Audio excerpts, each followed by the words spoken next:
मोहम्मद कवि यह जोरी सुनावा, सुना सो पीर प्रेम कर पावा। जोरी लाई रकत के लेई, गाढ़ी प्रीति नयनन जल भई। इसका अर्थ पता है ना कि इस कहानी को जो सुनेगा इसकी पीड़ा को प्रेम कर पाएगा। कैसे बनाई है ये कहानी? लई किस चीज की बनाई है? रक्त की लई बनाई है और उसको नयनों के जल से भिगोया है।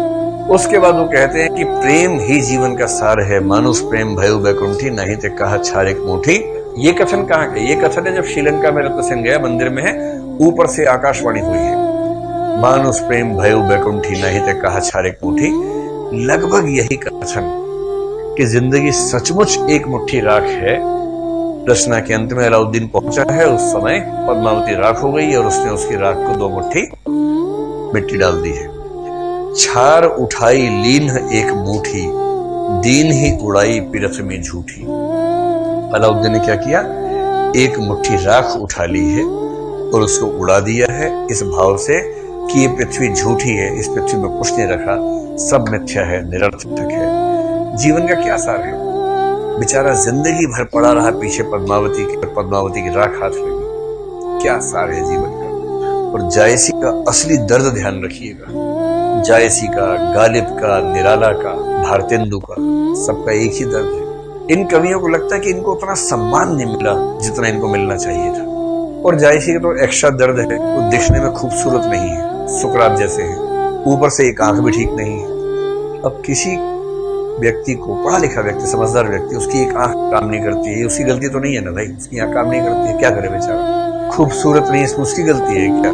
जेनेटिकली नहीं है खूबसूरत तो नहीं है खूबसूरत, क्या कर सकते हैं? अब जो आदमी जिंदगी भर ये झेल झेल के बड़ा हुआ होगा, कितना बेचारा सेल्फ पिटी में रहता होगा, अपने ऊपर दया के भाव में रहता होगा। लिख के गए हैं, अपना डिस्क्रिप्शन दे गए हैं, मोहम्मद कवि जो प्रेम का, ना तन रकत न मासू।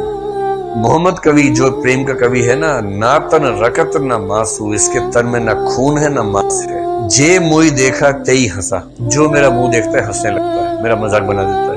सुना तो आए आंसू, और जो सुन लेता है ना मेरी बातों को, उसकी आंख में आंसू आ जाते हैं। और मेरी बातों को सुनने का मतलब है मेरी इस कविता को पढ़ो तब आंख में आंसू आएंगे। ठीक यही भाव निराला का है, साही ने तुलना की है। निराला अपने अंतिम समय में कुछ ऐसी कविताएं लिखे गए हैं। स्नेह निर्झर बह गया है, यानी स्नेह का झरना, प्रेम का झरना बह चुका है। रेत ज्यों तन रह गया है। अब जब स्नेह नहीं है जीवन में, प्रेम नहीं है, तो रेत ही है, उसके बाद क्या बचता है? रेत ज्यों तन रह गया है। और अगली पंक्ति तो एकदम दिल को ना फाड़ देती है। मैं अलक्षित हूं यही कवि कह गया है। कवि कह के जा रहा है कि मैं अलक्षित हूं, मुझे कोई देख नहीं रहा है, कोई ध्यान नहीं दे रहा है। तो कह गए हैं निराला भी, मैं अलक्षित हूं यही कवि कह गया है। यही भारतेंदु ने कहा है, कहेंगे सबही नैन नीर भरी भरी, पीछे प्यारे हरिचंद की कहानी रह जाएगी। बाद में सब लोग आंखों में आंसू भर भर के कहेंगे, प्यारे हरिश्चंद्र की कहानियां रह जाएंगी। अभी कम वक्त तो ध्यान नहीं दे रहे हो मेरे ऊपर, बाद में समझ में आएगा। ऐसी गालिब हुई मुद्दत के गालिब मर गया पर याद आता है, वो हर एक बात पे कहना कि यूं होता तो क्या होता। अब गालिब मर गया है, अब याद आ रहा है कि हर बात पे कितना स्टाइल से बोलता था कि ये होता तो क्या होता।